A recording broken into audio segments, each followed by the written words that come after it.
नमस्कार दोस्तों, आप देख रहे हो लाइव कपिल फौजी यूट्यूब चैनल।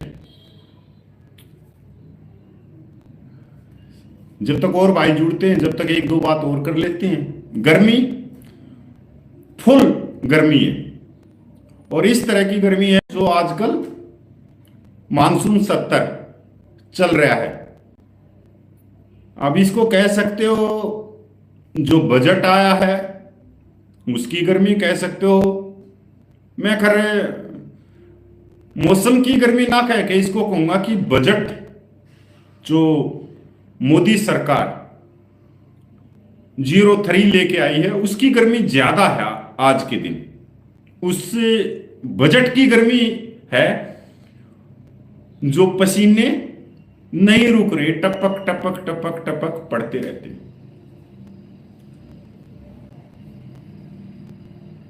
कल आम बजट आया और आम बजट के बाद में स्वाभाविक तौर पे है कि हम एक पूर्व सैनिक है और केंद्र के कर्मचारी है, तो हर एक वर्ग अपने अपने लिए देखता है कि सरकार ने क्या घोषणा करी है किस वर्ग के लिए।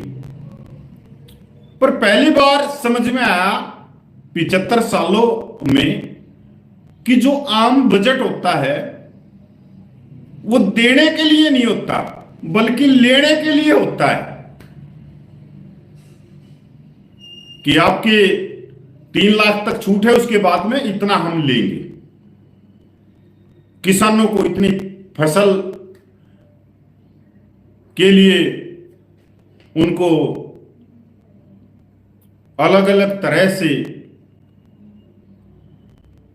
उनका चाहे मजदूर वर्ग देख लो,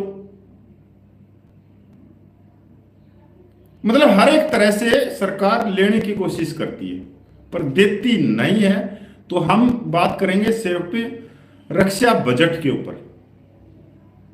एक भाई का कमेंट आ गया कि किसान, भाई किसानों के तो खैर हम बच्चे हैं ही, पूर्व सैनिक हैं, किसानों के परिवारों से जाते हैं, तो किसानों के लिए तो रक्षा वो आम बजट में यही है कि उसका भंडारण कैसे होगा, अलग अलग फसलों का नया बीज उसको कैसे सिखाया जाएगा, किसानों को बोना, ये करना वो करना।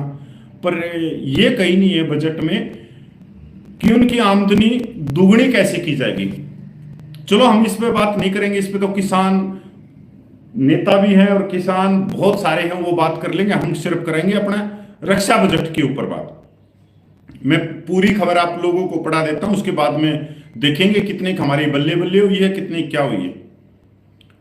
डिफेंस बजट लगातार तीसरे साल हथियार खरीद की रकम में कटौती, 67% सैलरी पेंशन पर खर्च, 14,000 शब्दों के भाषण में अग्निवीर का जिक्र नहीं।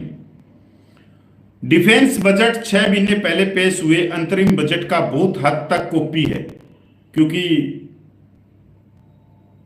जो पिछली सरकार थी उसने उसका लास्ट बजट था और उसने फरवरी 2024 में पेश किया था। उसके बाद में वो वही सरकार यूटर्न गठबंधन के द्वारा हो गई, तो नई सरकार बनने के बाद में वो अपना बजट लेके आती है।